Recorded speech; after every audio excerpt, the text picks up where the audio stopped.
ঐতিহ্যবাহী দুর্লভপুর উত্তরপাড়া হিলফুল ফজল ফাউন্ডেশনের উদ্যোগে আয়োজিত পঞ্চম বার্ষিক তাফসীরুল কোরআন মাহফিলের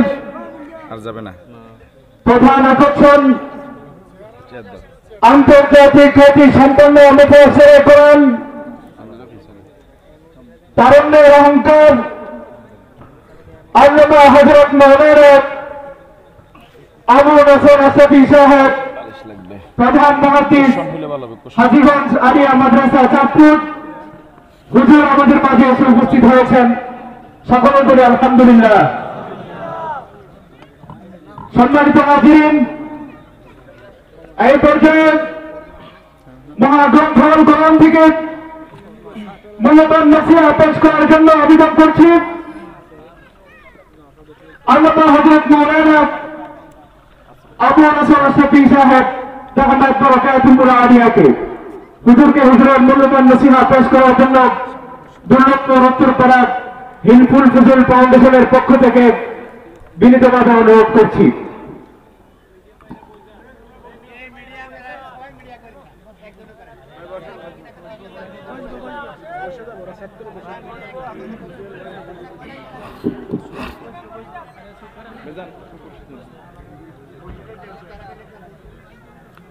এই লাইভ দেখানো বন্ধ, লাইভ লাইভ লাইভ না রেকর্ড এগুলো। আসসালামু আলাইকুম ওয়া রাহমাতুল্লাহি ওয়া বারাকাতুহু।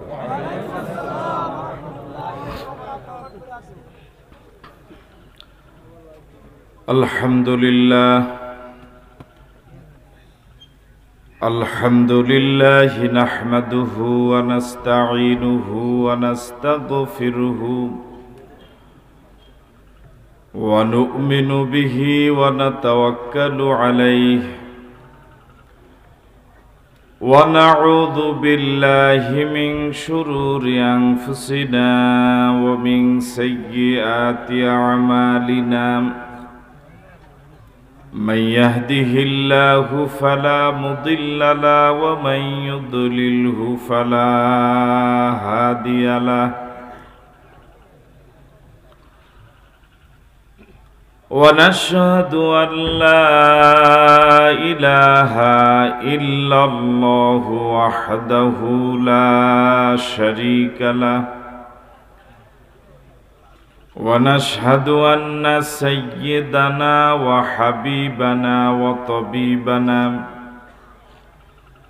وطبيب قلوبنا ومولانا محمدا عبده ورسوله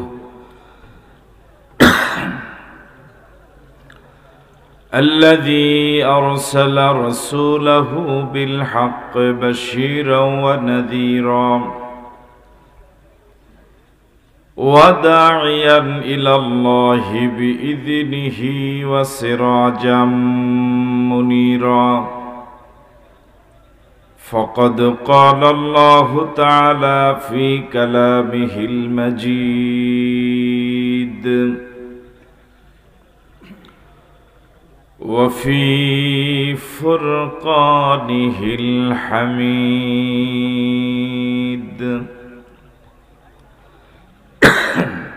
সবাই পড়ুন আউযু বিল্লাহি মিনাশ শাইতানির রাজীম বিসমিল্লাহির রহমানির রহিম ইন্নাল্লাহা ওয়া মালাইকাতাহু يصلون على النبي يا أيها الذين آمنوا صلوا عليه وسلموا تسليما. اللهم صل على محمد وعلى آل محمد كما صليت على إبراهيم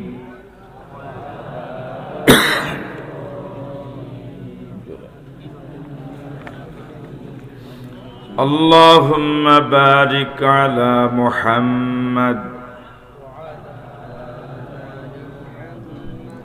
كما باركت على إبراهيم وعلى آل إبراهيم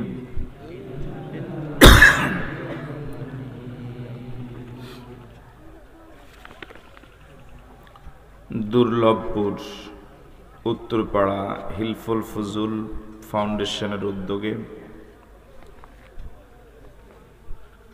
দুর্লভপুর উত্তরপাড়া জামে মসজিদ প্রাঙ্গণে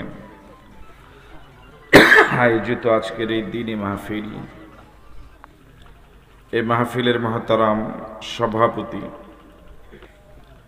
বিশিষ্ট সমাজসেবক দুর্লভপুর জনাব আলহাজ ফারুক আহমেদ আলী আক্কাসকে, আজকের মাহফিলের আমন্ত্রিত প্রধান অতিথি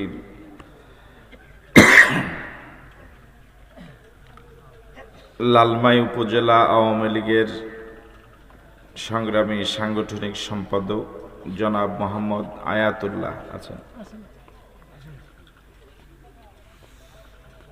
আমন্ত্রিত বিশেষ মেহমান বিশিষ্ট ইসলামী চিন্তাবিদ হযরত মাওলানা হাফেজ ইব্রাহিম খলিল, আমন্ত্রিত ছিলেন হযরত মাওলানা হাসান হাবিব, হযরত মাওলানা হাবিবুর রহমান সাইফি, আলহাজ মৌলভী দেলওয়ার হুসাইন। আমন্ত্রিত বিশেষ মেহমান ছিলেন পেরুল উত্তর ইউনিয়ন পরিষদের সুযোগ্য চেয়ারম্যান জনাব আবুল বাশার, পেরুল উত্তর ইউনিয়ন আওয়ামী লীগের সাধারণ সম্পাদক মাস্টার মোহাম্মদ ইউসুফ, ১ নং ওয়ার্ড মেম্বার জনাব মোজাম্মেল হোসেন, বিশিষ্ট রাজনীতিবিদ ও ব্যবসায়ী মোহাম্মদ কামাল হোসেন দুলাল, সৌদি প্রবাসী জনাব জাহাঙ্গীর আলম, আমন্ত্রিত শ্রদ্ধাভাজন হাজারাত উলামায়ে কেরাম, মুরব্বিয়ানে আযম, মাহফিল কমিটির সম্মানিত সদস্যবৃন্দ, প্রিয় যুবক বন্ধুরা, হিলফুল ফুজুল ফাউন্ডেশনের সম্মানিত সদস্যবৃন্দ, ব্যবসায়ী ভাইরা, পর্দার অন্তরালে শ্রবণরতা শ্রদ্ধা মা এবং বোনেরা, আসসালামু আলাইকুম ওয়া রাহমাতুল্লাহি ওয়া বারাকাতুহু। আপনারা সকলেই ভালো আছেন?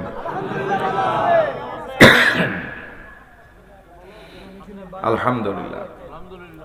আমরা সে মালিকের শুকরিয়া আদায় করছি যিনি আমাদেরকে ভালো রাখলেন, আজকের এই সুন্দর আয়োজনে আমাদেরকে শরীক হওয়ার তৌফিক দিলেন। সে মনিবের দরবারে মনিবের শেখানো ভাষায় মনিবের দেওয়া জবান ব্যবহার করে সকলে মিলে সমস্বরে পড়ছি আলহামদুলিল্লাহ। আরো জোরে সোরে মুসলমানের কণ্ঠে সকলে মিলে একসাথে পড়ছি আলহামদুলিল্লাহ। রাসূল করিম সাল্লাল্লাহু আলাইহি ওয়াসাল্লামের প্রতি দরুদ, যিনি আমাদের প্রিয় নবী, সর্বকালের সর্বযুগের সর্বশ্রেষ্ঠ নবী, যার আগমনে পৃথিবী ধন্য হলো, এ ধরা পরিপূর্ণ হলো, পথ হারা মানুষগুলো সঠিক পথের দিশা পেল, জাহান্নামী মানুষগুলো দলে দলে জান্নাতি হলো। সে নবীর প্রতি দরুদ পড়ছি যার প্রতি একবার দরুদ পড়লে আল্লাহ রাব্বুল আলামিন সাথে সাথেই 10টি সগীরা গুনাহ মাফ করে দেন, 10টি রহমত বর্ষণ করেন, 10টি ইজ্জত বাড়িয়ে দেন। সে নবীর প্রতি আমরা সকলেই পড়ছি সাল্লাল্লাহু আলাইহি ওয়াসাল্লাম। শুহাদায়ে কেরামদের আত্মার মাগফিরাত কামনা করছি। দ্বীনের জন্য যারা জীবন দিলেন, মাজলুম হয়ে কবরে গেলেন, ফরিয়াদ করছি মালিক তুমি তাদের সকলকে শহীদ হিসেবে কবুল করো। 52 সনে ভাষার জন্য যারা জীবন দিলেন, ইমানদার হয়ে যারা কবরে গেলেন, আল্লাহ রাব্বুল আলামিন তাদের কবরকেও জান্নাতের বাগান বানিয়ে দিক। 1971 সনে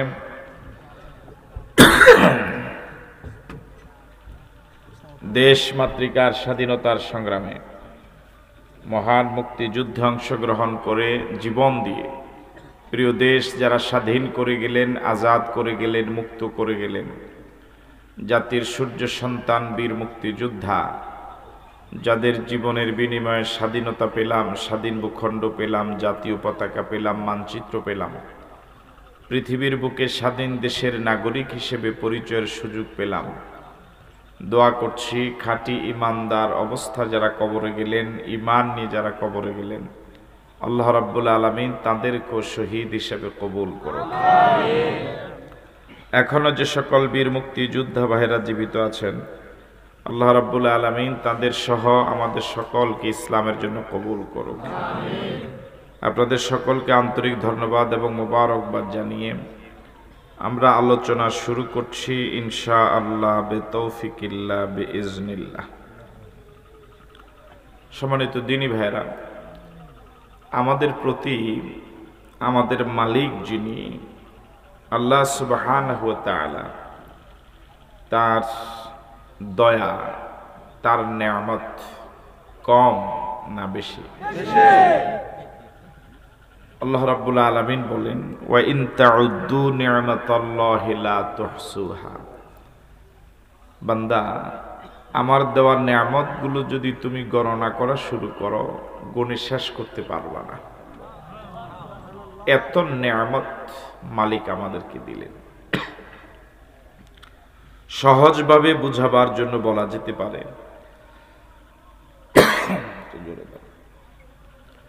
সাগরের গভীর জলরাশির ভিতরে মাছগুলো, জলজ প্রাণীগুলো যেভাবে ডুবে আছে, আমরা আল্লাহ সুবহানাহু ওয়া তাআলার দেওয়া নেয়ামতের মহাসাগরে এভাবে ডুবে আছি। এই ব্যাপারে কি আপনারা সকলে একমত? আল্লাহর এত নেয়ামত পেলাম, চাওয়ার আগেই মালিক এত নেয়ামত দিলেন, এই জন্য কি আল্লাহর শুকরিয়া আদায় করা দরকার নয়? এই জন্য আওয়াজ দিয়ে বলুন আলহামদুলিল্লাহ। সব নেয়ামতই বড়, এর মাঝে অন্যতম একটি শ্রেষ্ঠ নেয়ামত হলো মুহাম্মাদুর রাসূলুল্লাহ সাল্লাল্লাহু আলাইহি ওয়াসাল্লাম। আমাদের নবী আল্লাহর পক্ষ থেকে আমাদের জন্য শ্রেষ্ঠ নেয়ামত। রাসূল করিম সাল্লাল্লাহু আলাইহি ওয়াসাল্লাম, তার মূল নাম মুহাম্মদ, এটা হচ্ছে তার নাম, কিন্তু তিনি অসংখ্য পরিচয় পরিচিত। পৃথিবীর সব মানুষই স্থান কাল পাত্র ভেদে বিভিন্ন নামে পরিচিত হন। একজন মানুষ জুমাবারে যখন খুতবা হাতে মিম্বরে দাঁড়ান, তখন তার নাম খতিব। খুতবা শেষে যখন তিনি মেহরাবে দাঁড়ান, তখন তার নাম ইমাম। এই লোকটাই যদি নামাজ শেষে বাজারে কিছু কিনতে যান, তখন তার নাম ক্রেতা। যখন তিনি দোকানের ক্যাশে বসেন, তখন তিনি ব্যবসায়ী। যখন তিনি ড্রাইভিং সিটে বসেন, তখন তিনি ড্রাইভার। যদি প্যাসেঞ্জারের সিটে বসেন, প্যাসেঞ্জার। তিনি যদি বক্তার চেয়ারে বসেন, যদি প্যান্ডেলে বসেন, শ্রোতা। তিনি তার শ্বশুর বাড়ির জামাই, তিনি তার স্ত্রীর স্বামী, তিনি তার সন্তানদের পিতা। মানুষ কয়জন? বাকি যারা জবাব দিলেন না, আজকের মাহফিলে সিংহভাগই বুড়া, যুবক তেমন নাই। যুবক আছে? শুধু যুবকেরা বলো তো মানুষ কয়জন? এবার বুড়ারা বলেন মানুষ কয়জন?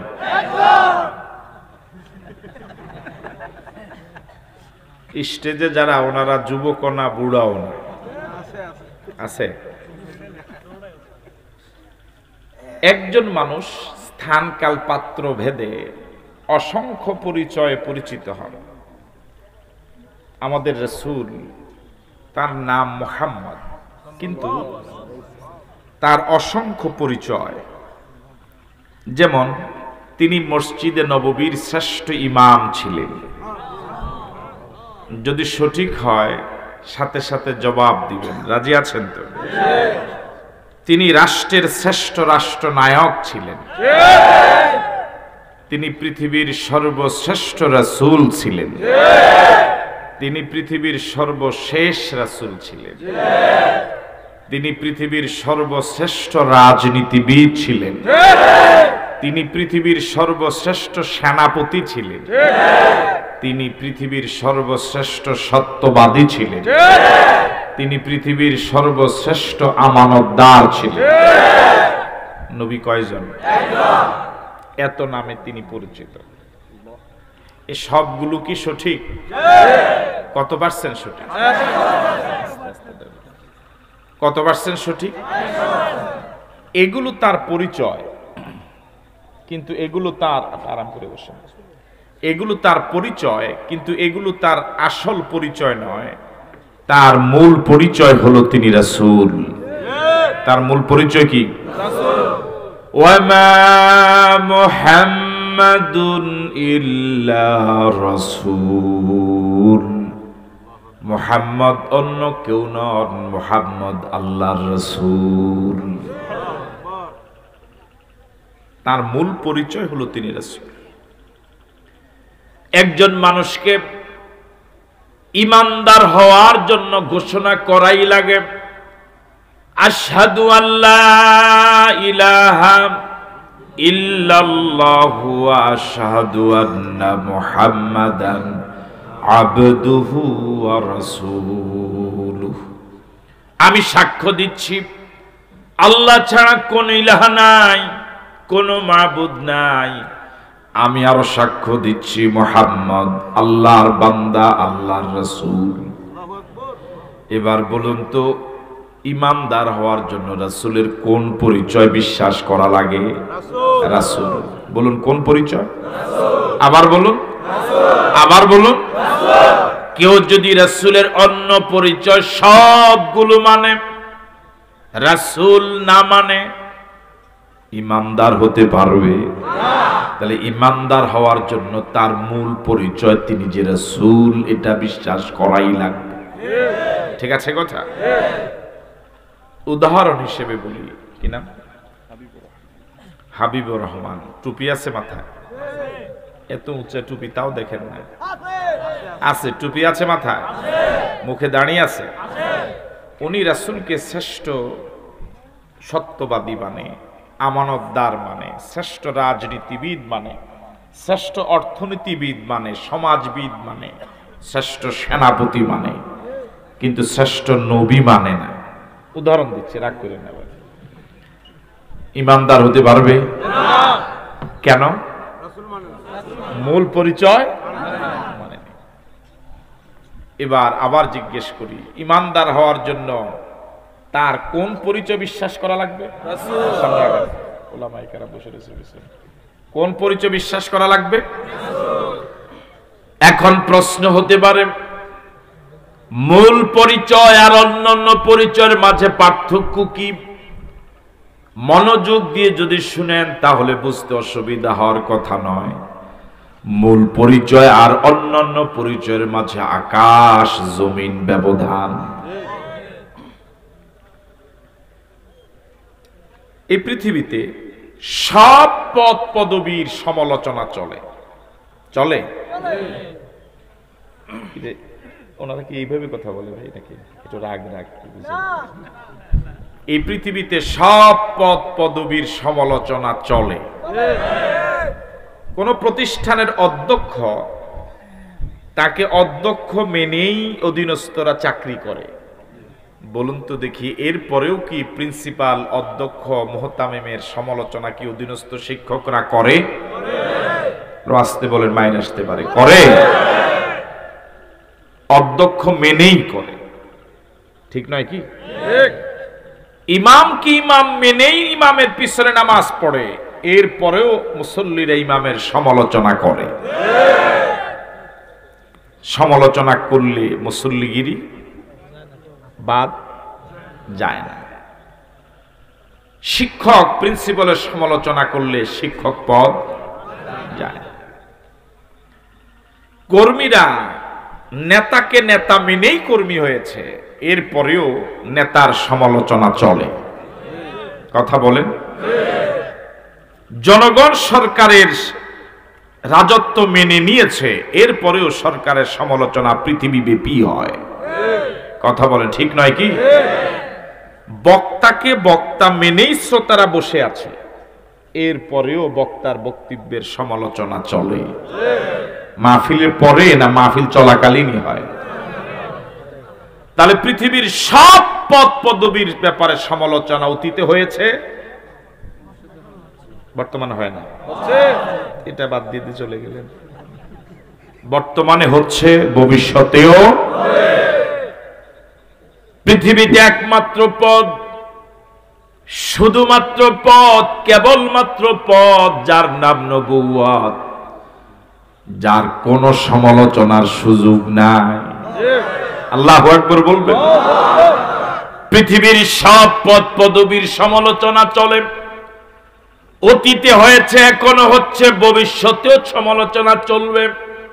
কিন্তু একমাত্র পদ, যার নাম নবুয়ত, আপনি যদি কাকে নবী মেনে নেন, ওই নবীর কোন বক্তব্যের ব্যাপারে কোন মন্তব্যের আর সুযোগ নাই। কথা বলেন, ঠিক নয় কি? অন্যান্য পদ পদবীর ব্যাপারে সমালোচনা হলে পদ যায় না, কিন্তু নবীকে নবী মানার পরে ওই নবীর কোন বক্তব্যের ব্যাপারে যদি সমালোচনা হয়, বিরোধিতা করেন, তাহলে ঈমানের এই পদ আর থাকবে না। কথা বলেন, ঠিক নয়? তাহলে পার্থক্য আছে না নাই?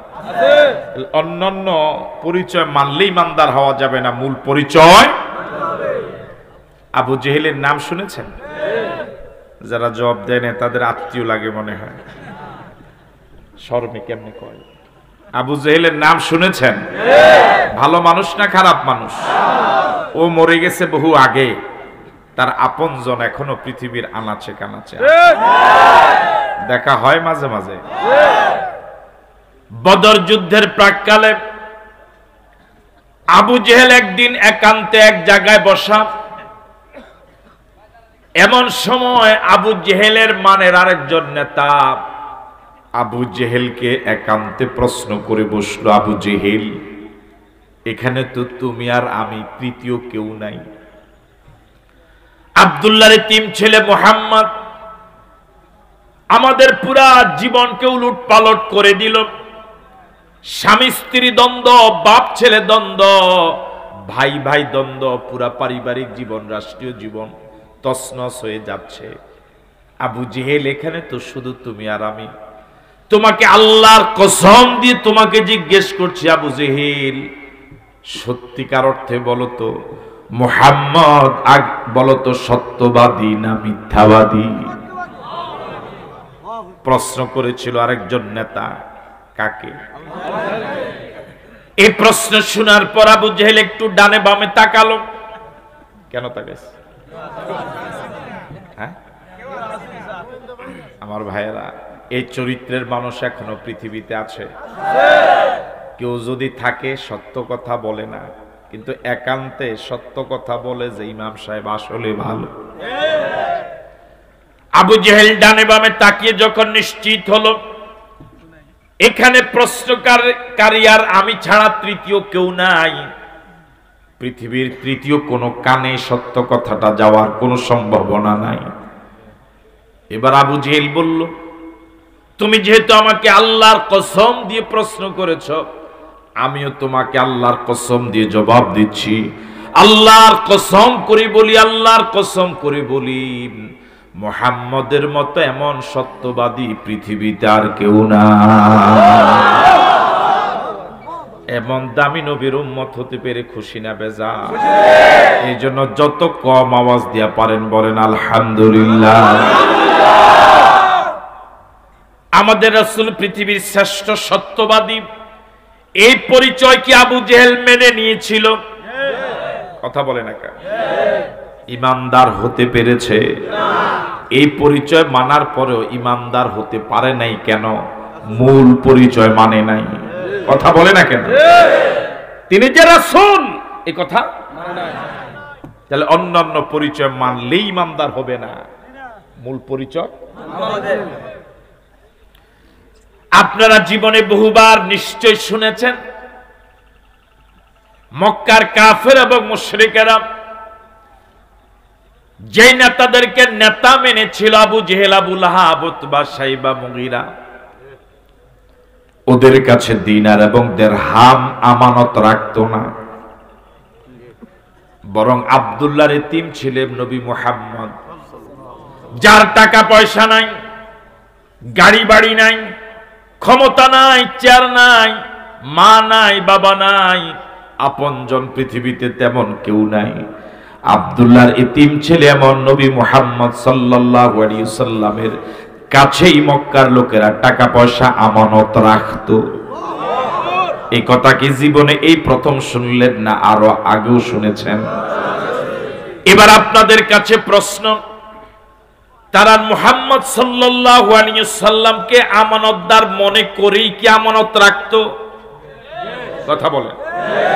তাহলে তাদের বিশ্বাস ছিল।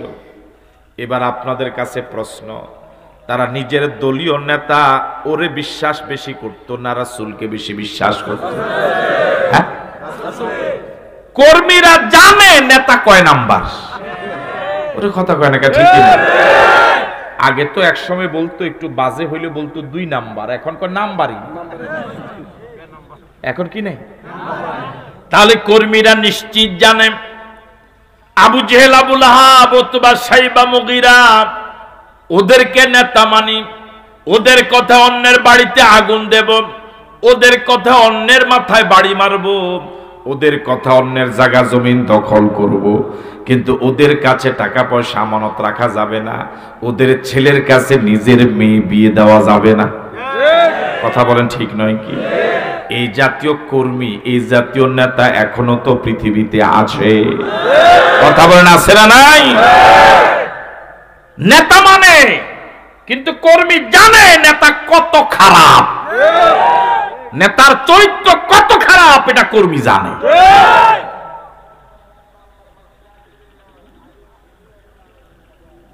তাহলে আপনারা কি নিশ্চিত হলেন? মক্কার কাফের এবং মুশরিকরা বিশ্বাস করেছে রাসূল শ্রেষ্ঠ আমানতদার, কিন্তু ইমানদার হতে পারে নাই কেন?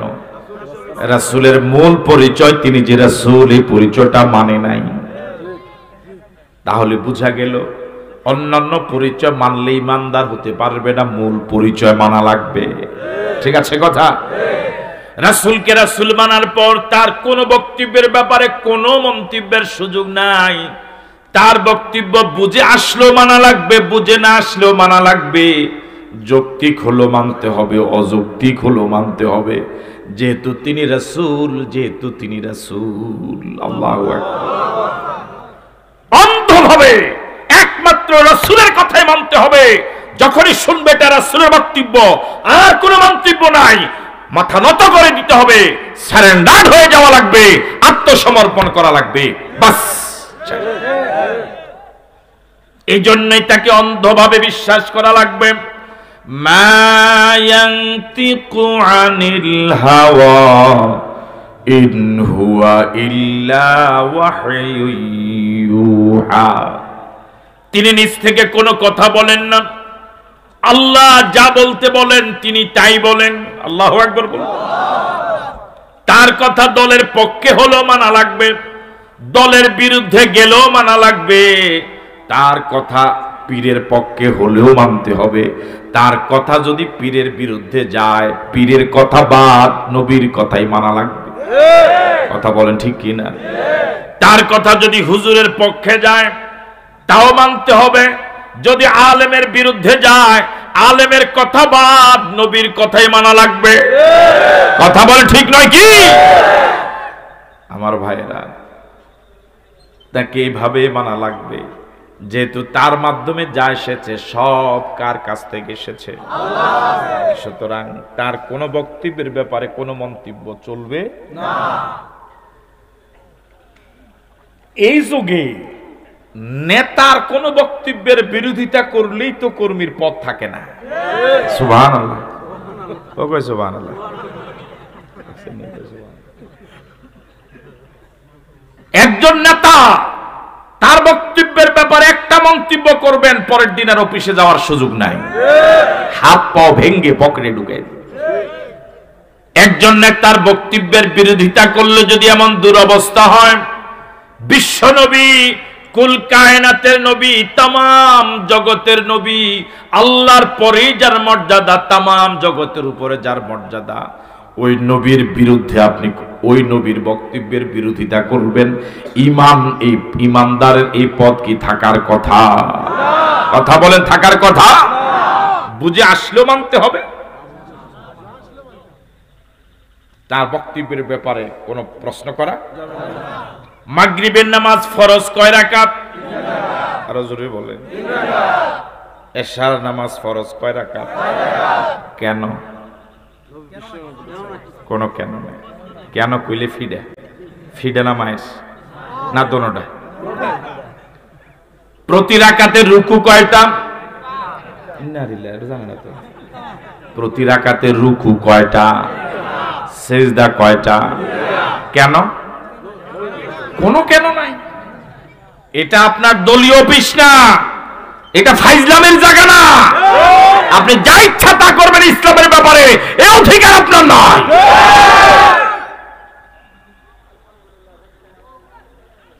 ইসলাম নিয়ে দেখ তামাশা পাইস। মাদ্রাসায় পড়াই আমরা, ফতুয়া দেয়, ভাবলি কি জমানা আইল, কি অবাক করা কথা। সূরা ফাতিহা সহিভাবে তেলাওয়াত জানে না, ইমামের বক্তব্যের ভুল ধরে। এই জাতীয় বেয়াদবদেরকে উচিত শিক্ষা মসজিদে দেওয়া দরকার। ইসলামের ব্যাপারে বক্তব্য দেওয়ার তোমার কি অধিকার আছে? তোমার যদি ভালো না লাগে তুমি ঘোষণা দিয়ে হিন্দু হয়ে যাও, বৌদ্ধ হয়ে যাও, খ্রিস্টান হয়ে যাও, ইসলামের ভিতরে থেকে মুসলমানদের ব্যাপারে, ধর্মের ব্যাপারে বক্তব্য দিও না। অবাক করা কথা। 5 ওয়াক্ত নামাজে আজান আছে না নাই? জুমার নামাজে আজান আছে না নাই? ঈদের নামাজে আছে না নাই? আছে না? আছে যখন শুরু হয়েছে আছে। 5 ওয়াক্ত নামাজে আজান, কথা বলে না কেন? জুমার নামাজে আজান, ঈদের নামাজে কেন? ফাইজলামের জায়গা না। রাসূলের কোন বিষয়ে কোন মন্তব্যের স্বাভাবিকভাবে টুপি মাথায় দেওয়া নবীর সুন্নাহ, কিন্তু হজে যারা যান টুপি মাথায় না দেওয়াই নবীর তরিকা। কথা বলেন ঠিক কিনা? হাজী সাহেবদের মাথায় টুপি থাকে কেন? কোনো কেন নেই। কথা বলে না ঠিক, কোনো কেন নাই। এখন এখানের ইমামকে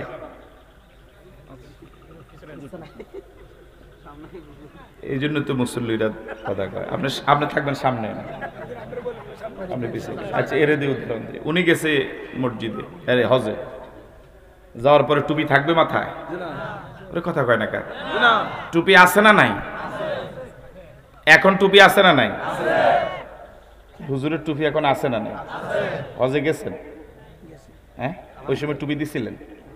হ্যাঁ, আমাদের দেশে টুপি নিয়ে কত কাজিয়া। হ্যাঁ, এই দেশে তো এ যেটা দিছে এর কাছে এটা পছন্দ না, আবার আমি যেটা দিছি এটা ওনার কাছে পছন্দ না, ঠিক কি না? অথচ হজে টুপি নাই, কি এর ফাঁস করলি, কি এর লম্বা, আর কি এর সুন্নি টুপি, হজে কি নাই, টুপি নাই। এখন তো ব্যতিক্রমী টুপি দেখলে কয় না এ আমার না, ঠিক আছে কথা। আর হজে টুপি, এখন হুজুর হজে গেল, টুপি আছে মাথা, কথা বলে না কেন? এখন ফেসবুকে হুজুরে একটা ছবি, কি বলে এটাকে, ছেড়ে দিছে ফেসবুকে। এখন ওরা মুসল্লিরা দেখছে হুজুরের মাথা কি নাই। এখন মুসল্লিরা কয় হুজুরের দেশে থাকতে না বালা ছিল, হজ যাইতে একা শেষ, কথা কয় না ঠিক কিনা? তো দেশে থাকতে কত বালা ছিল, কি সুন্দর টুপি আল্লাহওয়ালা, হজ যাই শেষ, কথা কয় না ঠিক কিনা? এই জাতীয় ফতুয়া দেওয়ার মতো লোক সমাজে আছে।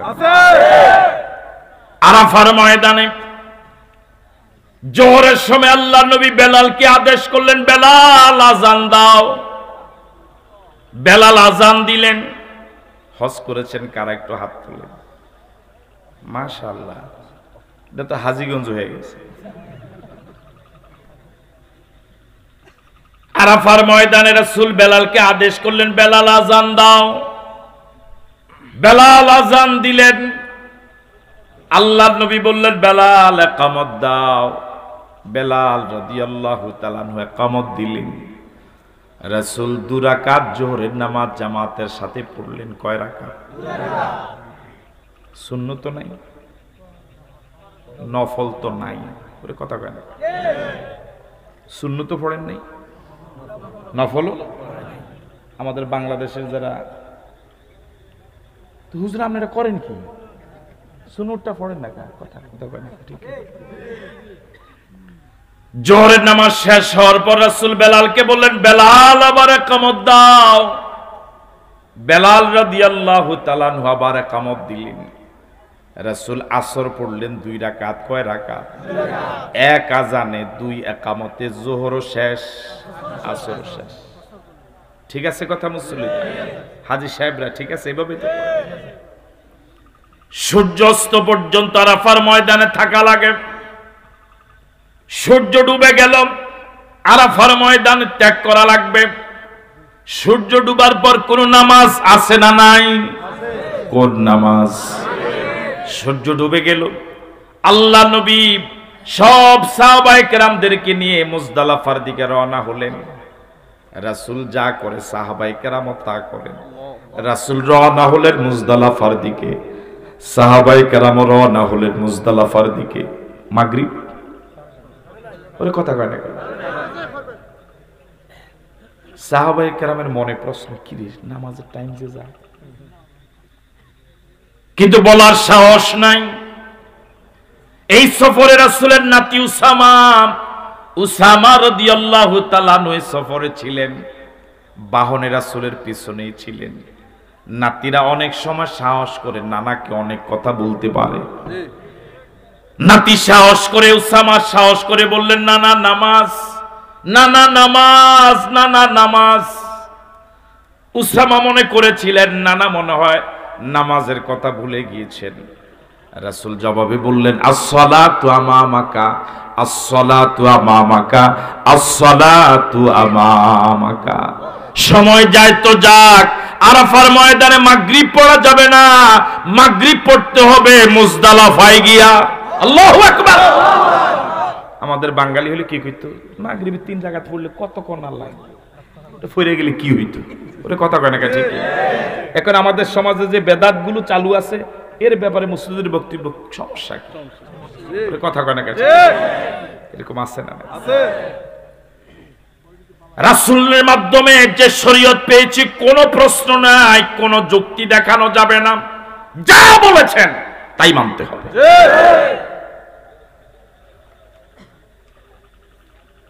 উযু করার পর বিভিন্ন কারণে উযু ভাঙে, আপনাদের দেশে তো ভাঙে। এর মাঝে একটা কারণ হলো পিছনের রাস্তা দিয়ে বাতাস গেলে উযু যায়, এ দেশে তো যায়। যারা করে না হুজুর ফের যাইব কি নাই তো জানাজার নামাজ পর্যন্ত পড়ে হুজুর ছাড়া বহু নেতা ওরে কথা কয় না কাছে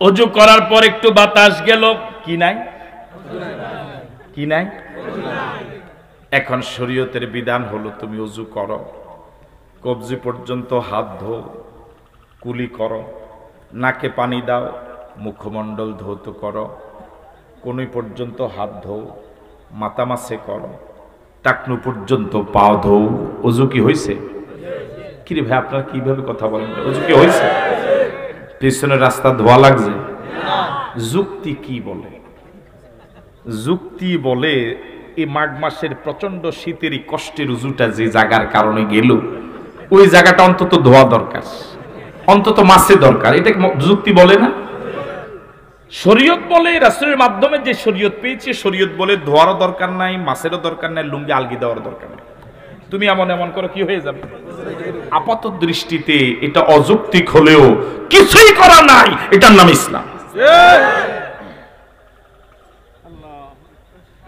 সাহাবায়ে কেরাম আল্লাহর নবীকে কিভাবে মেনেছিলেন যা বলেছেন কোনো প্রশ্ন নাই রাসূল যা বলেছেন কোনো যুক্তি নাই সাথে সাথে মাথা নত করে দিয়েছেন যুক্তি তালাশ করেন নাই কোনো প্রশ্ন করেন নাই সুবহানাল্লাহ একদিন আল্লাহর নবী রাস্তা দিয়ে হেঁটে যাচ্ছিলেন প্রতিমধ্যে একজন ইহুদির সাথে দেখা আমাদের রাসূল কি রাস্তায় হাঁটা চলা করতেন হ্যাঁ হাট বাজারে যেতেন বিয়ে শাদী করেছেন ইমামতি করেছেন দেশ চালান নাই হ্যাঁ একটু চিন্তা করে কোনা ঝামেলা হইল দেশ চালাইছিল ভালো চালাইতে পারছিল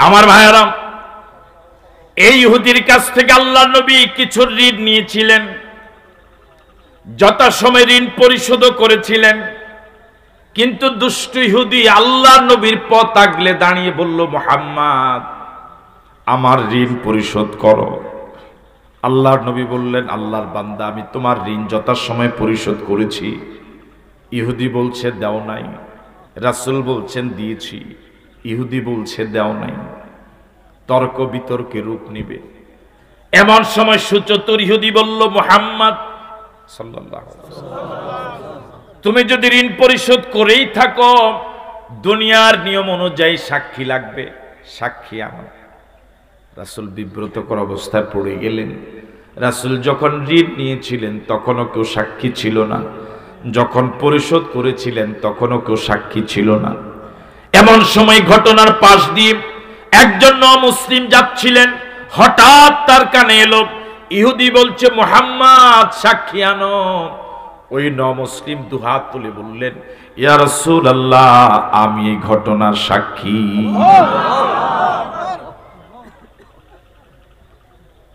আল্লাহ নবী মুসলিমকে প্রশ্ন করলেন আল্লাহর বান্দা আমি যখন ঋণ নিয়েছিলাম তখনও তুমি ছিলে না আমি যখন ঋণ নিয়েছিলাম তখনও তুমি ছিলে না আমি যখন পরিশোধ করেছিলাম তখনও তুমি ছিলে না এমন অদেখা বিষয়ের সাক্ষী তুমি কেমন করে হও বলুন তো হাজারো জনতার কাছে প্রশ্ন এমন ঘটনা যদি আমার আপনার জীবনে ঘটতো কেউ যদি সাক্ষী দিত আমরা কি এভাবে জেরা করতাম বরং আপাতত সেরে এসে পরে হয়তো জিগাইতাম কেমনে কইলি কথা বলেন আল্লাহ নবীর প্রশ্নের জবাবে ওই মুসলিম দু চোখের পানি ছেড়ে দিয়ে বললেন ইয়া রাসূলুল্লাহ কিছুদিন আগেও আমি মূর্তি পূজারী ছিলাম নিজ হাতে মূর্তি বানাতাম মূর্তির গায়ে মেকআপ করতাম মূর্তির সামনে মাথা নত করতাম আপনি বলেছেন এই মূর্তিগুলোর পূজা করা যাবে না এক অদেখা আল্লাহর গোলামি করা লাগবে মূর্তিগুলোর কোনো ক্ষমতা যদি নাও থাকে মূর্তিগুলো তো অন্তত দেখা যায় মূর্তিগুলো তো অন্তত ধরা যায় আপনি নবীর কথায় এ দেখা মূর্তিগুলোর পূজা বাদ দিয়া এক অদেখা আল্লাহর গোলামি শুরু করলাম আপনি বলেছেন জান্নাত আছে কোনদিন দেখলাম না বিশ্বাস করলাম আপনি বলেছেন জাহান্নাম আছে, কোনোদিন দেখলাম না।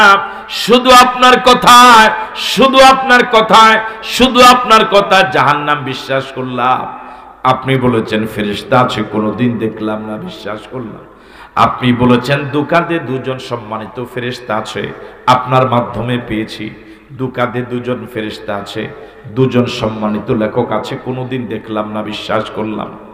আপনি বলেছেন কবর আযাব আছে, কোনোদিন কোন নতুন কবর পুরান কবর খুঁড়লে আযাবের কোনো অস্তিত্ব পাওয়া যায় না, শুধু আপনার কথা বিশ্বাস করলাম। আপনি বলেছেন কবরে 99টা বিষাক্ত সাপের বাসা। এত বিষাক্ত সাপ, এত বিষাক্ত সাপ, একটা সাপ যদি একবার পৃথিবীতে নিঃশ্বাস ফেলতো, পৃথিবীতে গাছপালা তরুলতা কিছুই হতো না। এরকম একটা নয়, দুইটা নয়, প্রতি কবরে 99টা সাপ। কোন নতুন কবর পুরান কবর খুঁড়লে 99টা তো দূরের কথা, একটা সাপের অস্তিত্ব পাওয়া যায় না। শুধু আপনার কথা বিশ্বাস, শুধু আপনার কথা বিশ্বাস করলাম। আপনি নবীর কথা এতগুলো এতগুলো বড় বড় দেখা জিনিস যদি আমি বিশ্বাস করতে পারি, সামান্য কয়টা টাকা ইহুদির কাছ থেকে নিয়েছেন আবার পরিশোধ করেছেন, এই ছোট্ট কথাটা আমি কেন বিশ্বাস করব?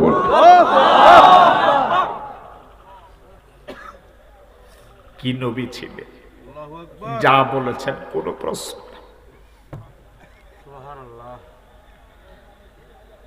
আমার ভাইরা, শুধু সাহাবায়ে কেরাম নয়, মক্কার কাফের এবং মুশরিকদেরকে আল্লাহ নবী ডাক দিয়েছিলেন, আপনজনদেরকে। ওয়ানজির আশিরাতাকাল আকরাবিন, এই আয়াত নাযিল হওয়ার পরে আল্লাহ নবী আপনজনদেরকে পাহাড়ের পাদদেশে ডাক দিলেন। ইয়া সাবাহ, সকালবেলা ডাক দিলেন। বললেন আমি যদি বলি পাহাড়ের পিছনে তোমাদের জন্য শত্রু অপেক্ষা করছে, তোমরা কি বিশ্বাস করবে? তখনও তারা কালেমা পড়ে নাই, একটু পরেই তারা রাসূলকে পাথর মারবে। এই লোকেরাই সমস্যার জবাব দিয়েছিল, তুমি যা বলো বিশ্বাস করব, তার কারণ গোটা জীবনে তোমাকে কোনোদিন মিথ্যা কথা বলতে দেখিনি। গোটা জিন্দেগিতে একটা মিথ্যা কথা তুমি বলো নাই, তুমি যা বলো বিশ্বাস করো।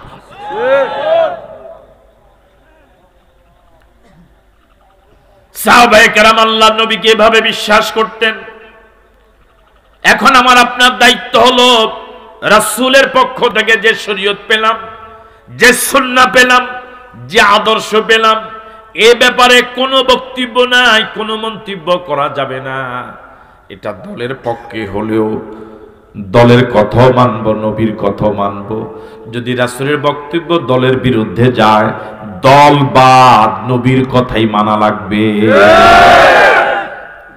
যদি পীরের বিরুদ্ধে যায়, পীরের কথা মানা যাবে না, নবীর কথাই মানা লাগবে। পীর বাদ নবী, আমার ভাইয়েরা, দল বাদ, আলেম বাদ। যে আলেমের কথা নবীর কথার সাথে মিলবে না, ওই আলেমকে এলাকায় ঢুকতে দেওয়া যাবে না। আমার আপনার প্রথম দায়িত্ব হলো নবীকে নবী হিসেবে বিশ্বাস করা। আমি কি কথা বুঝাইতে পারলাম আমার ভাইয়েরা? দ্বিতীয় দায়িত্ব হলো নবীর আদর্শ ছাড়া অন্য কারো আদর্শ মানা। আরো জোরে বলেন, বিরক্ত হচ্ছেন আপনারা? দ্বিতীয় দায়িত্ব হলো নবীর আদর্শ ছাড়া অন্য কারো আদর্শ মানা যাবে না।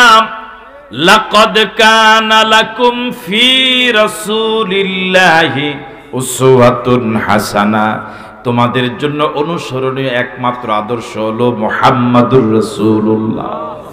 এখন আমরা কত মানুষের আদর্শ মানি, শুধু মানি না, ওদের আদর্শের জন্য নিজের জীবনটা পর্যন্ত বিলায়া দেই। আদর্শ মানতে হবে একমাত্র, শুধুমাত্র, কেবলমাত্র মুহাম্মাদুর রাসূলুল্লাহ সাল্লাল্লাহু আলাইহি ওয়াসাল্লামের। তার আদর্শ একমাত্র উম্মতের জন্য অনুসরণীয় আদর্শ। যার দিন যেমন স্পষ্ট, তার রাত উম্মতের কাছে এরকম স্পষ্ট। আমাদের দিনের আমলের সাথে রাতের আমলের মিল নাই। কথা বল, ঠিক নয় কি? দিনে কত সুন্দর সুন্দর কথা বলি, স্টেজে উঠলে কত সুন্দর বচনে কথা বলি, কিন্তু রাতের বেলায় মদের আড্ডায় মেতে থাকি। কথা বলে ঠিক নয়? এই পৃথিবীতে এমন একজন মানুষ কি পাওয়া যাবে যিনি বলতে পারে আমার দিন যেমন আমার রাতও তেমন, আমার দিনের কথা তোমরা জেনে নাও, আমার রাতের তথ্য তোমরা জেনে নাও। একমাত্র মুহাম্মদুর রাসূলুল্লাহ। তিনি তার প্রিয়তমা স্ত্রীদেরকে বলেছিলেন, ও প্রিয়তমা স্ত্রীরা, আমার সাহাবায়ে কেরাম আমার দিনের কথাগুলো জানে, আমার দিনের আমলগুলো জানে, রাতের আমল ওরা জানে না, রাতের আমল ওরা জানে না, রাতের আমল ওরা জানে না। আমার দিনের আমল ওরা জানার যেভাবে অধিকার রাখে, রাতের আমল আমার উম্মতেরা জানার অধিকার রাখে। রাতের আমলগুলো জানো তোমরা, তোমরা আমার জীবন সঙ্গিনী, তোমরা আমার শয্যার সঙ্গিনী। সুতরাং রাতের আমলগুলো তোমরা আমার সাহাবায়ে কেরামের কাছে খুলে খুলে বলে দাও। কি নবী ছিল! এমন একজন মানুষ কি পাওয়া যাবে যার গোটা জিন্দেগিতে সব ক্ষেত্রে অন্যের জন্য অনুসরণীয়? একমাত্র মুহাম্মদুর রাসূল। কার পিছনে ঘুরে যুবক? ও কলিজার টুকরা যুবকেরা, ও প্রিয় যুবকেরা, কার পিছনে ঘুরো? এখন আমরা যাদের পিছনে ঘুরি ওদের পিছনে ঘুরে দুনিয়া বরবাদ, আখিরাত বরবাদ। এমন অনেক ঘুরা লোক আছে যে নেতাও মদ খায়, কর্মীরও মদের বোতল তুলে দেয়। আর আস্তে কর মায়ের আসতে পারে। নেতাও গাঁজা খায়, কর্মীকেও গাঁজার টাকা হাতে দেয়। কথা বলেন ঠিক নয় কি? দুনিয়াও বরবাদ, আখিরাতও বরবাদ। দুনিয়াও নাই, আখিরাতও নাই। যে নেতা তোমাকে আল্লাহ চিনায় না, নবী চিনায় না, যে নেতা তোমাকে পরকারে কথা বলে না, যে নেতা তোমাকে চরিত্রবান বানায় না, যে নেতা তোমাকে তোমার মা বাবার খেদমতের কথা বলে না, যে নেতা তোমাকে আল্লাহওয়ালা হতে বলে না, ও তোমার নেতা নয়, ও তোমার জাহান্নামের ঠিকানা। আমার কলিজার টুকরা যুবকদেরকে বিনয়ের সাথে আরজ করব, রাসূল করিম সাল্লাল্লাহু আলাইহি ওয়াসাল্লামের আদর্শ মানার জন্য যদি নিজের জীবনটা দেওয়া লাগে, জীবন দিয়ে দিতে হবে। নবীর আদর্শের বিরোধী কারো আদর্শ মানা যাবে না। রাজি আছো? কারা কারা রাজি? দুই হাত তুলে দেখান।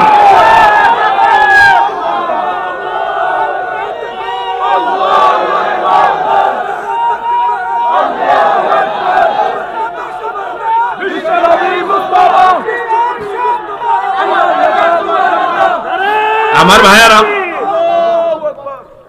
একদিন মসজিদে নববীতে হযরত ওমর ফারুক রাদিয়াল্লাহু তাআলা আনহু তাওরাতের একটা পাতা পড়তেছিলেন। মনোযোগ আছে? হযরত ওমর ফারুক রাদিয়াল্লাহু তাআলা আনহু তাওরাত পড়ছিলেন মসজিদে নববীতে। আল্লাহ নবী দেখলেন। আল্লাহ নবী যখন দেখলেন ওমর তাওরাত পড়েন, তাওরাত আসমানে কিতাব, হযরত মুসার উপর অবতীর্ণ কিতাব তাওরাত। এই তাওরাত পড়া দেখে আল্লাহর নবী এমন রাগ হলেন, এমন গুসা হলেন, রাগে চেহারা লাল হয়ে গেল, জবান দিয়ে কোনো কথা বলছেন না। বয়োবৃদ্ধ সাহাবী, জ্ঞানবৃদ্ধ সাহাবী হযরত আবু বকর সিদ্দিক রাদিয়াল্লাহু তাআলা ওই দৃশ্য দেখলেন যে ওমরের তাওরাত পড়া দেখে আল্লাহর নবী রাগ হয়েছেন মারাত্মকভাবে। হযরত আবু বকর ওমর রাদিয়াল্লাহু তাআলা আনহুকে মৃদু ধমক দিয়ে বলেন, ওমর, ওমর, ওমর, এখনো কি তুমি তাওরাত পড়া বন্ধ করো নাই? তুমি তাকিয়ে দেখো আল্লাহর নবীর চেহারার দিকে। আল্লাহর নবী তোমার তাওরাত পড়া দেখে কি পরিমাণ রাগ হয়েছেন। আল্লাহু আকবার। হযরত আবু বকর সিদ্দিক রাদিয়াল্লাহু তাআলা আনহুর এমন আওয়াজ শুনে হযরত ওমর ফারুক রাদিয়াল্লাহু তাআলা আনহু তাওরাত পড়া বন্ধ করলেন। আল্লাহর নবীর চেহারা দিকে একটু তাকালেন। আল্লাহর নবীর চেহারার দিকে তাকিয়ে হযরত ওমরের মতো সিংহ পুরুষ, বীর পুরুষ, সাহসী পুরুষ ভয়ে থরথর করে কাঁপা শুরু করেছে। জোরে বলেন আল্লাহু আকবার। ওমরের মতো লোক যিনি রাস্তা বের হলে ইবলিস পালায়, আর আমরা ঘরে থাকলেও ইবলিস জাতে ধরে না, জাতে। হযরত ওমর রাস্তা বের হলে ইবলিস পালায়। ওই ওমর আল্লাহর নবীর চেহারা দেখে ভয় থরথর করে কাঁপা শুরু করলেন। যে ওমর কালেমা পড়েছিলেন পাহাড়ের চূড়ায়, কালিমা পড়ার পর আল্লাহ নবীকে জিজ্ঞেস করলেন, ইয়া রাসূলুল্লাহ, আপনি কি সত্য নবী নন? রাসূল বললেন, হ্যাঁ। ওমর রাদিয়াল্লাহু তাআলা জিজ্ঞেস করলেন, ইসলাম কি সত্য ধর্ম নয়? আল্লাহ নবী বললেন, হ্যাঁ।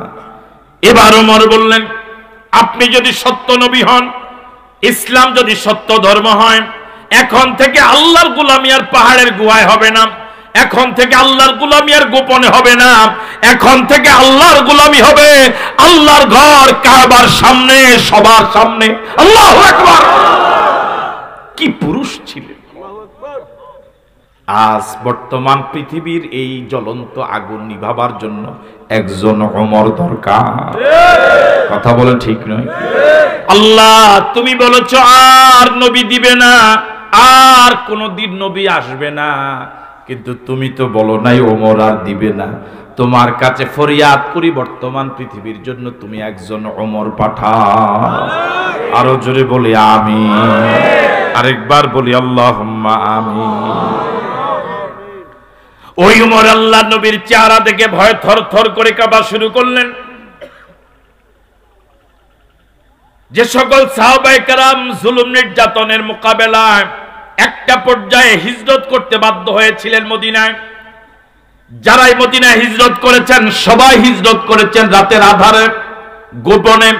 এমনকি আমাদের নবীও হিজরত করেছিলেন রাতের আধারে, একমাত্র সঙ্গী আবু বকরকে সাথে নিয়ে। কিন্তু হযরত ওমর ব্যতিক্রম।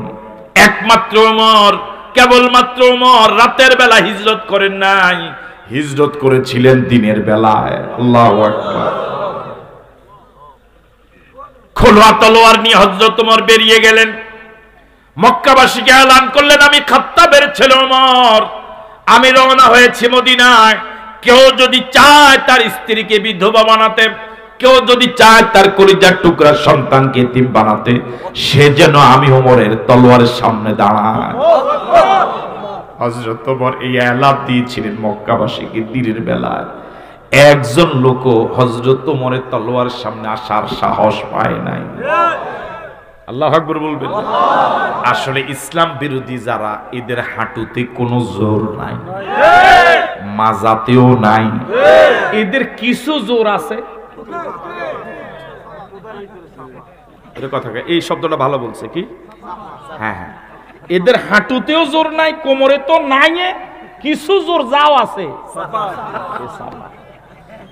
কথা কয় না, আপনার কি আমার সাথে একমত? এই চাপা সহ যদি একটা মারা যায় ডোসে, কথা বলে ঠিক নয় কি?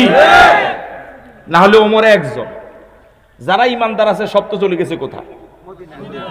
ওমরে একজন। তোমরা এত মাতবার পাল্লা না ওমরের সামনে খাড়াইতে? মাতবাড়ি করো ঘরে বইসা না? হ্যাঁ, মাতবাড়ি করো বাহিনীর সামনে, একা একা আসো। ঘরে বসে বহু মাতবাড়ি করা যায়। ওমর তো এমন ঘোষণা দিয়েছে, আসলে না ওমরের সামনে। হযরত ওমর তাওরাত পড়া বন্ধ করলেন, এবার আল্লাহর কাছে ফরিয়াদ করলেন, আউযু বিকা মিন গাদাবিল্লাহ ওয়া গাদাবি রাসূলিল্লাহ, আউযু বিকা মিন গাদাবিল্লাহ ওয়া গাদাবি রাসূলিল্লাহ। ও আল্লাহ, তোমার গজব থেকে আমি ওমর পানাহ চাই, আর তোমার নবীর রাগ থেকে আমি ওমর পানাহ চাই। আল্লাহ। এবার হযরত ওমর নিজেকে সংশোধন করে বলেন, রাদিতু বিল্লাহি রাব্বান ওয়া বিল ইসলামি দীনান ওয়া বিমুহাম্মাদিন নাবিয়্যা। পারেন না?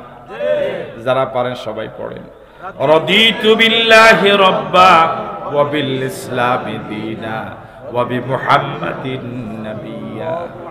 হযরত ওমর এবার নিজেকে সংশোধন করে বলেন, ইয়া রাসূলুল্লাহ, আপনি আমাকে ভুল বুঝেন না, আপনাকে মনে কষ্ট দেওয়ার জন্য আমি তাওরাত পড়ি নাই, আপনার সামনে আমি তাওরাত আপনাকে মনে কষ্ট দেওয়ার জন্য আমি খুলি নাই। এবার আমার মনের কথা শুনুন, রাদিতু বিল্লাহি রাব্বা, আমি আমার আল্লাহকে রব পেয়ে আমি ওমর 16 আনা খুশি। আপনারা কি আল্লাহকে রব পেয়ে 16 আনা খুশি? কারা কারা বেজার হাত তোলেন তো দেখি। হুজুর টুপি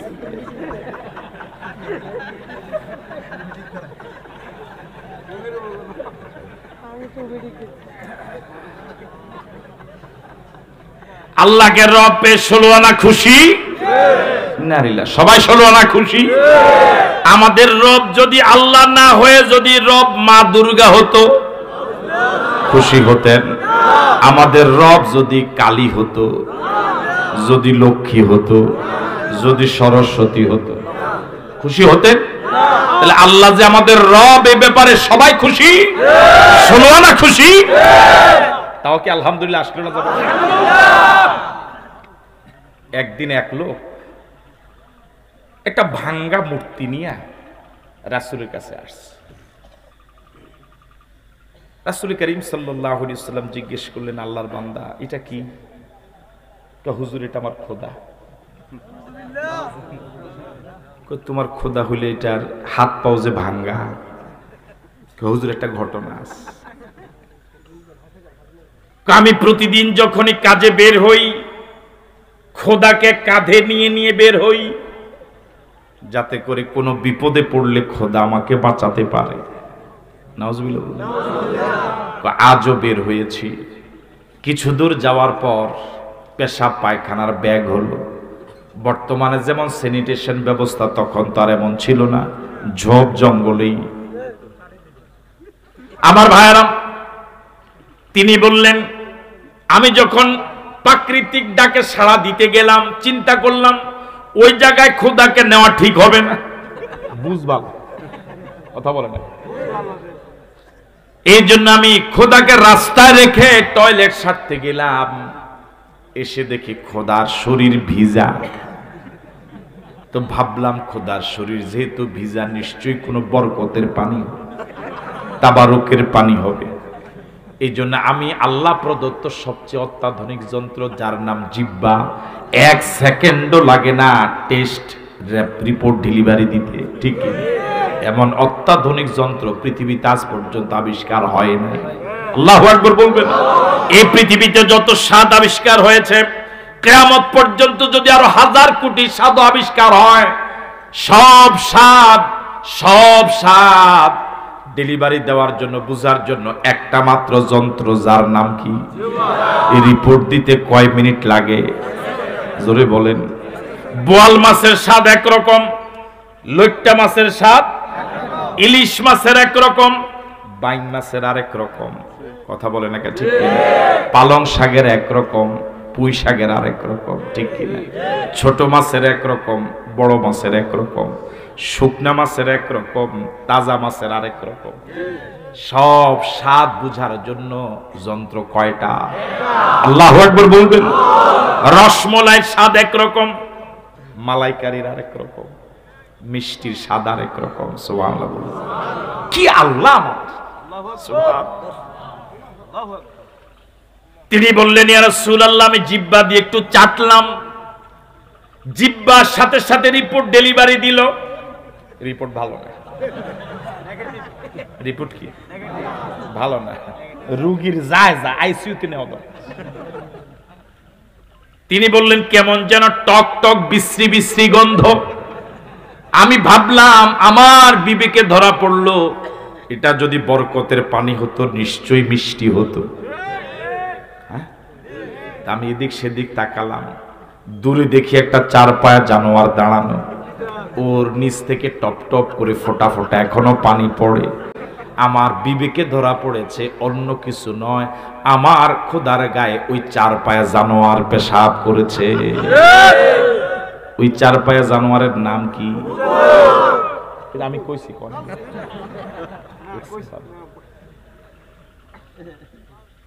তিনি বললেন, ইয়া রাসূলুল্লাহ, আমার মেজাজ এত গরম হলো, এর পা ধরে এমন এক আছাড় মারলাম যে তুই খোদা না তুই হুদা। নিজের বিপদ থেকে নিজেকে বাঁচাতে পারিস না, আমাকে বিপদ থেকে বাঁচাবি কেমন করে?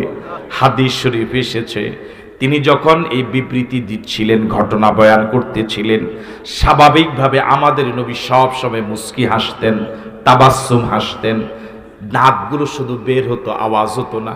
কিন্তু এই ঘটনা যখন শুনতেছিলেন, আল্লাহ নবী একটু জোরে হেসে দিয়েছিলেন, আওয়াজ হয়েছিল, শরীর কেঁপে উঠেছে। আল্লাহু আকবার। তিনি বললেন আল্লাহর নবী বললেন আমার কাছে কেন এসেছো? তিনি বললেন ইয়া রাসূলুল্লাহ এগুলোর অসারতা আমার কাছে ধরা পড়েছে, আমি ঘোষণা করছি আশহাদু আল্লাহ ইলাহা ইল্লাল্লাহু ওয়া আশহাদু আন্না মুহাম্মাদান আবদুহু ওয়া রাসূলুহু। আল্লাহু আকবার। আমাদের রব আল্লাহ, এই ব্যাপারে আমরা কত পার্সেন্ট খুশি? আরো জোরে বলেন।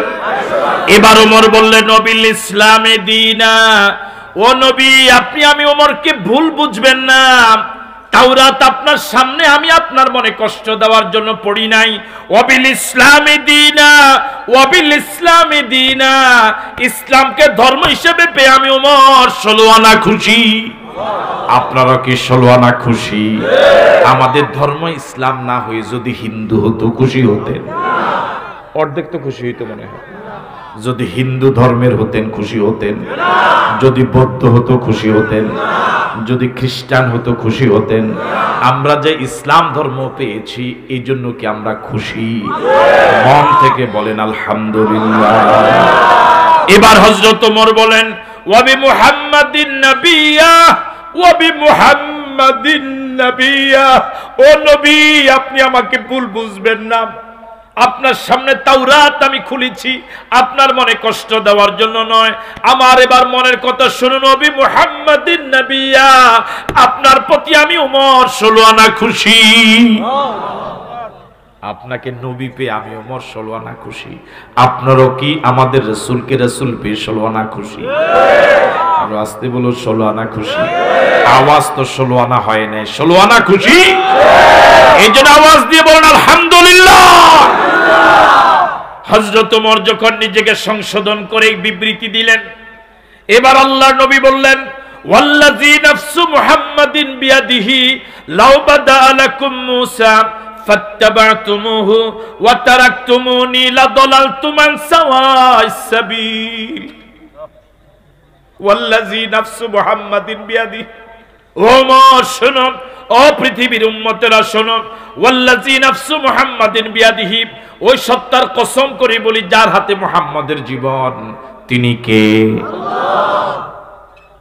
তিনি কে? আল্লাহ। আওয়াজ দিয়ে বলেন আল্লাহ। আবার বলুন আল্লাহ। আরেকবার বলুন আল্লাহ। রাসূল বললেন ওই আল্লাহর কসম করে বলি যার হাতে আমার জীবন, আল্লাহর কসম করে বলি লাউ বাদা লাকুম মূসা, এই যুগে যদি বনি ইসরাইলের শ্রেষ্ঠ নবী মূসা আসতেন, ফাত্তাবা'তুমুহু, যদি তোমরা তার ইত্তেবা করতে, তার আদর্শ মানতে, ওয়া তারাকতুমুনি, আমি নবীর আদর্শ বাদ দিয়া যদি মূসার আদর্শ মানতে, লাদালালতুম আন সাওয়াইস সাবিল, আমি রাসূল বললাম তোমরা গোমরাহ হয়ে যেতে। এবার বলুন তো মূসা কি নবী নন? তাহলে মূসার আদর্শ মানলে গোমরাহ হতে হবে কেন? অন্য সব নবীদেরকে আমরা নবী মানবো, জান্নাত পেতে হলে মুহাম্মদুর রাসূলের আদর্শ মানা লাগবে। ঠিক আছে কথা? আমরা ছোটবেলায় পড়েছি আমানতু বিল্লাহি ওয়া মালাইকাতিহি, এরপরে ওয়া রাসূলিহি, সব রাসূলকে আমরা রাসূল মানি, কিন্তু আদর্শ মানব মুহাম্মাদুর রাসূলুল্লাহ সাল্লাল্লাহু আলাইহি ওয়াসাল্লামের। এর মধ্যেই জান্নাত, এর মধ্যেই জান্নাত। কথা বলেন ঠিক কিনা? রাসূল করিম সাল্লাল্লাহু আলাইহি ওয়াসাল্লামের আদর্শের মোকাবেলায় অন্য নবীদের আদর্শে যদি এই অবস্থা হয়, তাহলে রাসূলের আদর্শ বিরোধী নেতা নেত্রীর আদর্শের তো অবস্থা নাই। ছাত্র ওস্তাদকে জিজ্ঞেস করেছে, হুজুর এক ওয়াক্ত নামাজ না পড়লে 80 হোক বা, যে নামাজ পড়ে না তার হোক বাই নেই। যদিও হাদিসটা একেবারে মতবাদ না। আমার ভাইয়েরা, যে জায়গা অন্য নবীদের অবস্থায় এরকম, এই জায়গায় বাকি নেতাদের আদর্শের খবর হোক বাই নেই। কথা কয় না কেন? আদর্শ মন্তব্য মুহাম্মাদুর রাসূলুল্লাহ। রাজি আছি? রাজি আছি? বিরক্ত হচ্ছেন আপনারা? আরো কিছু সময় থাকবেন? 3 নাম্বার হলো, যে নবীকে নবী হিসাবে মেনে নিয়েছি, যার আদর্শ মেনে নিয়েছি, এতটুকু হলেই চলবে না। ওই মুহাম্মদুর রাসূলুল্লাহ সাল্লাল্লাহু আলাইহি ওয়াসাল্লামকে নিজের জীবন থেকেও বেশি মুহাব্বত করা লাগবে। জোরে বলেন আল্লাহু আকবার। রাসূলকে নিজের জীবন থেকে বেশি মুহাব্বত না করলে পরিপূর্ণ ঈমানদার হওয়া যাবে না। সাহাবায়ে কেরাম আল্লাহর নবীকে জীবন দিয়ে ভালোবেসেছিলেন, নিজের জীবন থেকে বেশি ভালোবেসেছিলেন।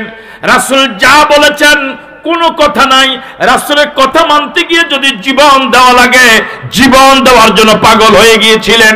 আল্লাহু আকবার। মুতার যুদ্ধ, একদিকে 1 লাখ রোমান সৈন্য, আরেকদিকে 3000 সাহাবী। কয় হাজার? আরো আসতে বলেন। একদিকে 3000, আরেকদিকে কয় লাখ? মিলে ইন্নালিল্লাহ বলে না কেন? মিলে কাছাকাছি না, অনেক ব্যবধান। আল্লাহ নবী 3000 মুজাহিদকে নিয়ে আলোচনা করলেন, যুদ্ধের প্রস্তুতি বৈঠক করলেন। আজকের এই বৈঠকে আল্লাহ নবী সেনাপতির নাম ঘোষণা করবেন। আল্লাহ নবী বললেন, এই মুতার যুদ্ধের সর্বপ্রথম সেনাপতির দায়িত্ব পালন করবে আমার পালক ছেলে যায়েদ। দ্বিতীয় পর্যায়ে সেনাপতির দায়িত্ব পালন করবে আমার চাচাতো ভাই জাফর ইবনে আবি তালেব। কয়জন হলো? তৃতীয় পর্যায়ে সেনাপতির দায়িত্ব পালন করবে আব্দুল্লাহ ইবনে রাওয়াহা। আল্লাহু আকবার বলবেন। এবার আপনাদের এই হাজারো জনতার কাছে প্রশ্ন, একটা যুদ্ধে সেনাপতি লাগে কয়জন? রাসূল বললেন কয়জন?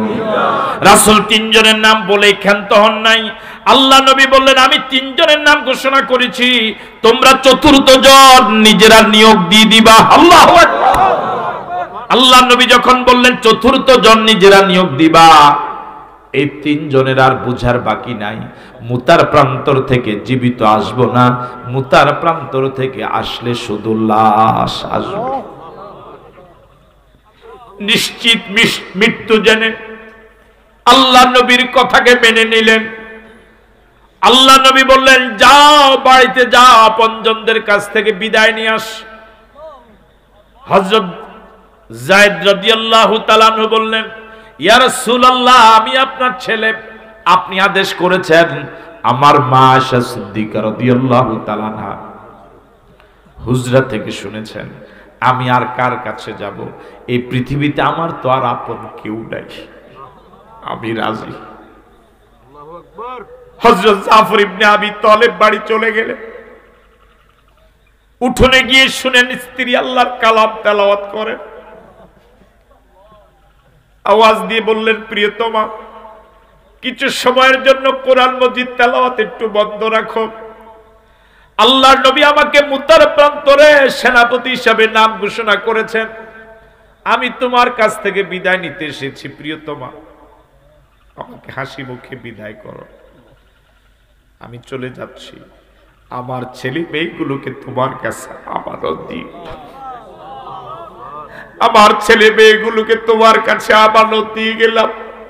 আমি যে আল্লাহর জন্য জীবন দিতে যাচ্ছি, আমি যে আল্লাহর জন্য জীবন দিতে যাচ্ছি, আমার রেখে যাওয়া ছেলে মেয়েগুলোকে তুমি ওই আল্লাহর পথে চালাইও।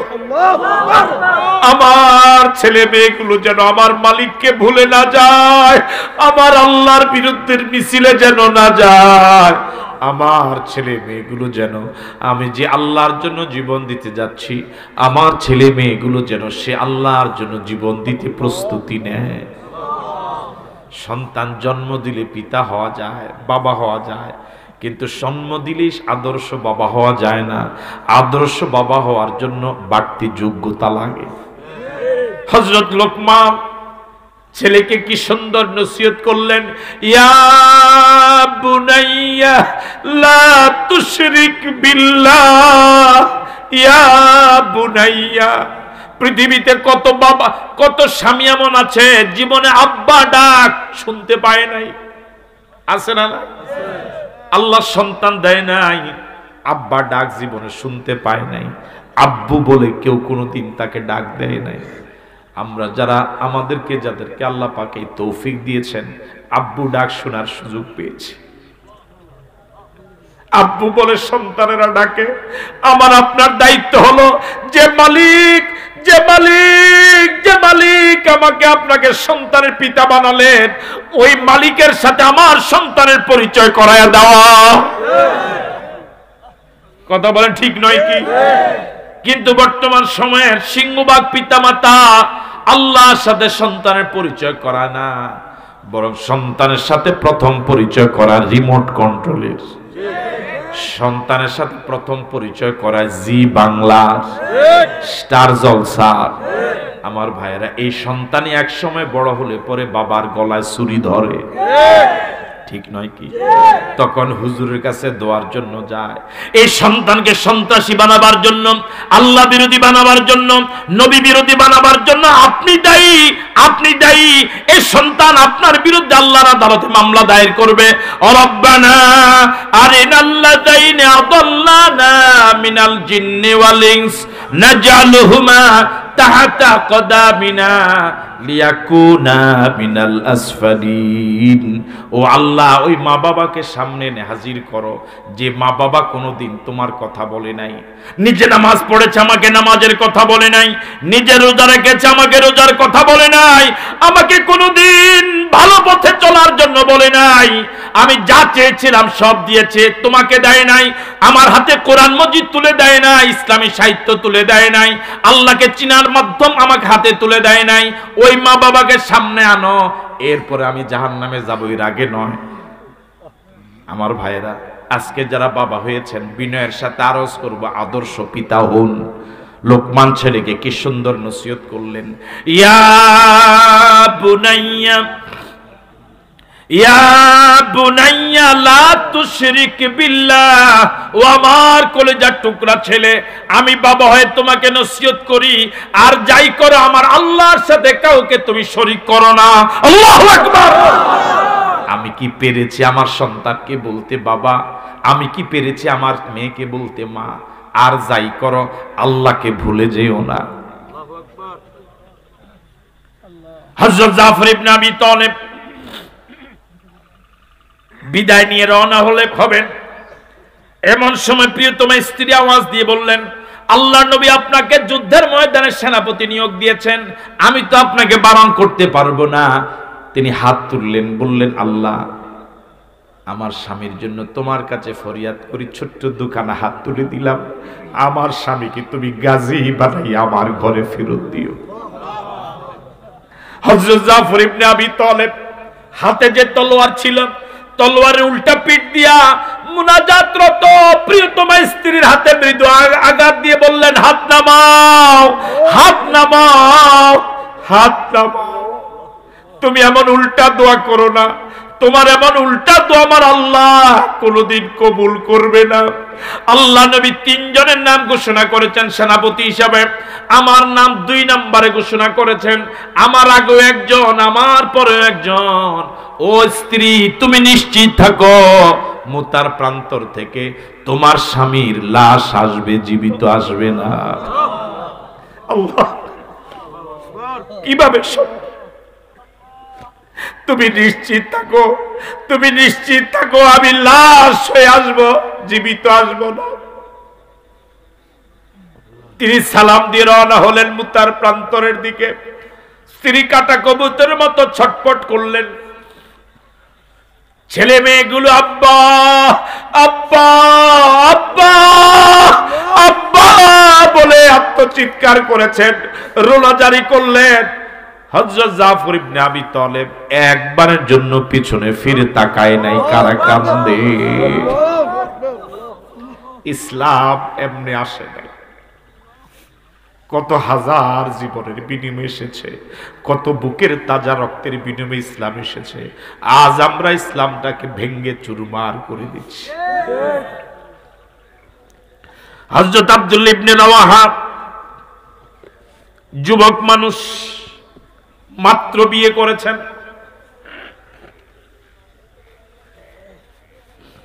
এখনো বাসর হয় নাই। এই রাত তার ফুল সজ্জার রাত, বাসর এখনো বাসর হয় নাই। বাড়ি আসলেন, উঠোনে এসেই শুনেন প্রিয়তমা স্ত্রী, নববিবাহিতা সদ্য বিবাহিত স্ত্রী আল্লাহর কালাম তেলাওয়াত করেন। উঠোন থেকে আওয়াজ দিয়ে বললেন, প্রিয়তমা আমার সালাম নাও, কিছু সময়ের জন্য আল্লাহর কালাম তালাওয়াত একটু বন্ধ রাখো, আমি তোমার স্বামী আব্দুল্লাহ ইবনে রাওয়াহা, আমার কথা একটু শোনো। আমি এসেছি, আল্লাহর নবী আমাকে যুদ্ধের ময়দানে সেনাপতি হিসেবে নিয়োগ দিয়েছেন, আমি তোমার কোনো হক আদায় করতে পারি নাই, আমি তোমার কোনো হক আদায় করতে পারি নাই। আমার বিরুদ্ধে আমার মালিক আল্লাহর কাছে আমার ব্যাপারে নালিশ দিও না, আমাকে আসামি বানাইও না। তোমার কাছে আমি বিনয়ের সাথে ক্ষমা চাই, মাপ চাই, আমাকে ক্ষমা করে তুমি হাসি মুখে বিদায় দাও। প্রিয়তমা স্ত্রী ঘর থেকে আওয়াজ দিয়ে বললেন, আমার কপাল কত ভালো, আমার কপাল কত ভালো, আমার স্বামীকে আল্লাহর নবী যুদ্ধের সেনাপতি নিয়োগ দিয়েছে। আল্লাহু আকবার, আমি ধন্য, আমি ধন্য, আমি আপনার স্ত্রী হতে পেরে আমি ধন্য। আমি আপনার কাছে একটা আরজ করতে চাই, মেহেরবানি করে একটা বার একটু ঘরে আসুন। আমি মদিনার এক সুন্দরী নারী, আপনি কখনো আমাকে দেখেন নাই, আমিও আপনাকে দেখি নাই, একটা বার শুধু আপনাকে দেখে রাখতে চাই। হযরত আব্দুল্লাহ ইবনে রাওয়াহা বললেন, না আমি ঘরে যাব না, আমি ঘরে যাব না। প্রিয়তমা স্ত্রী ঘর থেকে আওয়াজ দিয়ে বললেন, আপনি যদি ঘরে আসেন, আমি কথা দিলাম আমি প্রেম নিবেদন করব না, আমি আবেগপ্রবণ হব না। বলতো যুবক, বৈধ স্ত্রী, সুন্দরী রূপসী ষোড়শী স্ত্রী, যার সাথে এখনো বাসর হয় নাই, এমন স্ত্রীর এমন আবেগপ্রবণ প্রস্তাব কে পারবে প্রত্যাখ্যান করতে? আব্দুল্লাহ ইবনে রাওয়াহা বললেন, না আমি ঘরে যাব। প্রিয়তমা স্ত্রী বললেন, আমি শুধু আপনাকে একটা বার শুধু আপনাকে দেখে রাখতে চাই, যাতে করে হাসরের ময়দানে আমি আপনাকে স্বামী হিসেবে চিনে নিতে পারি, আর কিচ্ছু। ও মায়েরা, ও বোনেরা, ও মায়েরা, ও বোনেরা, যে ঘরে লাল টুকটুকে শাড়ি পরে একবার যে বাড়িতে ঢুকেছেন, ঘরে ঢুকেছেন, আপনি নিশ্চিত থাকেন এই ঘর থেকে, এই বাড়ি থেকে সাদা কাপড় পরিধান করে লাশ হয়ে কবরে যেতে হবে। এখন জি বাংলা স্টার জলসা, এগুলোর কারণে নামাজ রোজা তো দূরের কথা, সাংসারিক কাজও ঠিক মতো করতে পারেন না। কথা বলেন ঠিক নয় কি? বিনয়ের সাথে আরজ করব, মা বোনদের জান্নাতে যাওয়া একেবারে সহজ। রাসূল বলেছেন যে 5 ওয়াক্ত নামাজ যথাসময়ে পড়ে, রমজানের রোজা রাখে, স্বামীর খেদমত করে, সতীত্বের হেফাজত করে, পর্দা সহকারে চলে, এই মহিলার জন্য জান্নাতের সব দরওয়াজা খোলা। জোরে বলেন না আল্লাহু আকবার। হযরত আব্দুল্লাহ ইবনে রাওয়াহা বললেন, প্রিয়তমা তুমি যদি ধৈর্য ধারণ করে থাকতে পারো, আর তোমার নিয়ত যদি সহি থাকে, যে আল্লাহর জন্য আমি জীবন দিতে যাচ্ছি, যে আল্লাহর জন্য তোমার প্রিয়তমার স্বামী জীবন দিতে যাচ্ছে, তুমি নিশ্চিত থাকো ওই আল্লাহ তোমাকে আমাকে স্বামী স্ত্রী হিসেবে পরিচয় করায় দিবে। জোরে বলেন আল্লাহু আকবার। সাহাবায়ে কেরাম রাসূলকে এভাবে, রাসূলের কথা মানার জন্য নিজের জীবনটা পর্যন্ত উৎসর্গ করতে রাজি ছিলেন। আজও যদি পৃথিবীতে ইমানদারেরা, বর্তমান পৃথিবীতে 200 কোটির উপরে মুসলমান, এত মুসলমান লাগে না, যদি এখনো 313 জন এভাবে যদি সাহাবায়ে কেরামের চরিত্রবান হয়ে 313 জন মুসলমান যদি বর্তমান পৃথিবীতে পাওয়া যায়, ইসলাম বিরোধীরা পালাবারও সময় পাবে না। কথা বল ঠিক নয় কি? আল্লাহ তুমি আমাদেরকে সত্যিকারের রাসূলের আশিক হওয়ার তৌফিক দাও, বলি আমিন। আরো জোরে সরে বলি আমিন। আপনাদের সকলকে আন্তরিক ধন্যবাদ এবং মোবারকবাদ জানিয়ে আলোচনা দীর্ঘায়িত না করে এখানে শেষ করছি। বেঁচে থাকলে দেখা হবে কোরআনে।